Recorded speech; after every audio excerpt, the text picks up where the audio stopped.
In today's installment of Strange Things from My Childhood, or Stiffmuk for short, I'm going to look at the Nickelodeon cartoon CatDog. If there's one thing that I knew I was going to talk about when I started this series, it is this cartoon, because how could I not? CatDog was a show from the late 90s about a cat-dog hybrid, which is to say one head's a cat, one head's a dog, and there's a long body that connects the two. Here's a picture.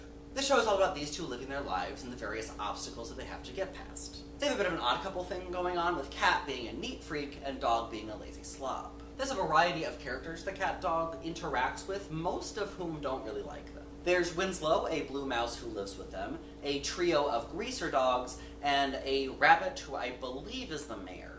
The trio of dog greasers have the stereotypical characters that you would expect from a cartoon gang in the 90s. The gruff, angry leader, the tomboy girl who has a main crush on one of the main characters, in this case being Dog, and then the tall, stupid one. This show is episodic, so there's no through line, and things that are mentioned in one episode may not be mentioned again. Case in point, one of the episodes that I very distinctly remember, even before it started showing up in Creepy Moments in Cartoons compilations. It's revealed in one of the episodes that CatDog's teeth are reversed somehow. So what each one does to their own teeth actually only impacts the other's teeth. So since Cat brushes his teeth religiously, Dog's teeth are immaculate, whereas since Dog doesn't take care of his teeth, Cat's teeth are atrocious. Cat begs Dog to take care of his teeth, but since Dog is, as mentioned previously, a lazy slob, he refuses. Cat then decides that the only course of action is to wait until Dog is asleep, swallow himself, and then come out of Dog's mouth to brush his teeth. Like you see muscles and sinew. It's something that sticks with you.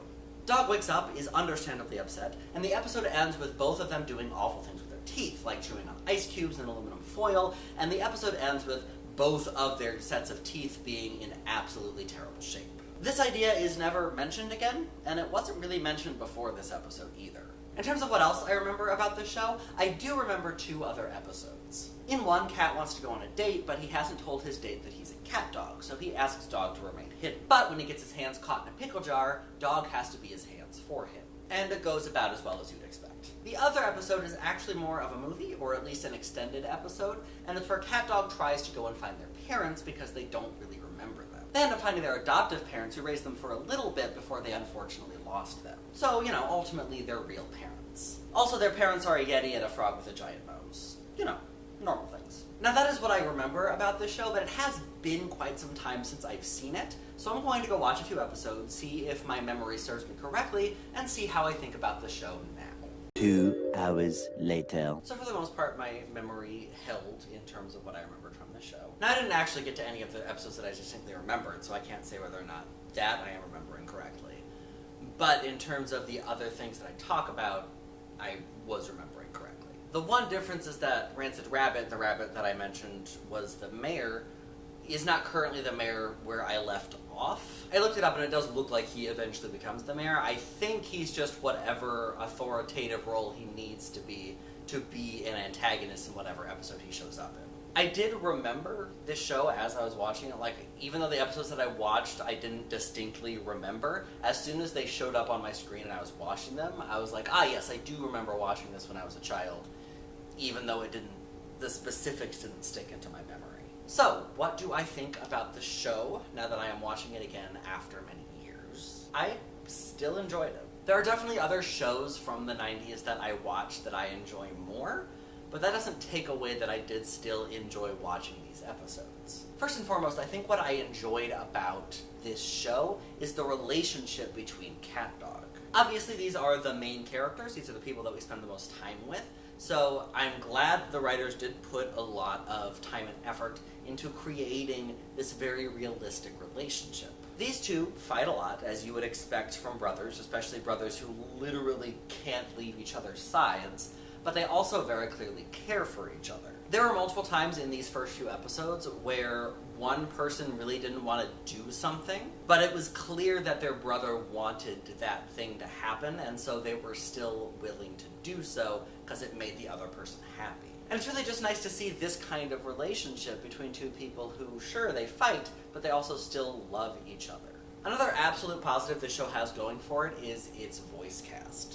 First and foremost, we have our main characters, CatDog being voiced by Jim Cummings and Tom Kenny, respectively. Jim Cummings has been in pretty much everything.